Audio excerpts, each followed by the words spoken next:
வணக்கம். பாருங்க, நாத்து புடுங்குறவங்க இந்த தலைமுறை பார்க்க வேண்டிய கடைசி விவசாயிகள் இவங்க தான். நாங்களாம் ஏதோ கூலி வேலை செஞ்சு கூட பழிச்சுக்கோம்.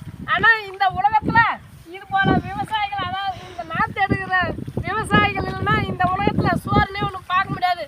இப்போலாம் கம்ப்யூட்டரில், அதாவது மிஷினில் நாற்று வச்சு நடுறோம், அப்புறம் வச்சு நட்டுறாங்க.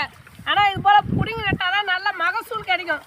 இவ்வளோ கஷ்டப்படுறாங்க. நம்ம சாப்பாடுக்கெலாம் இவங்க தான் மூல காரணம். பாருங்கள், நாங்கள் ஏதோ எனக்கு தெரிஞ்ச அளவுக்கு நாற்று பிடுங்குவோம். நம்மளுக்கு அதெல்லாம் பிடுங்க தெரியல. அடுத்த தலைமுறை இவங்கள தான் பார்க்கணும். இவங்க தான் இந்த உலகத்தில் அதிசய பிறவினா இந்த விவசாயிங்க தான். பாருங்கள், இவங்க அடுத்த ஜென்ரேஷன் பார்க்க முடியாது. ஏன்னா அதுக்கு மேலே யாரும் நாற்று எடுக்க மாட்டாங்க, விரைக்க மாட்டாங்க, எடுக்க மாட்டாங்க. புறா மாத்திரை தான்.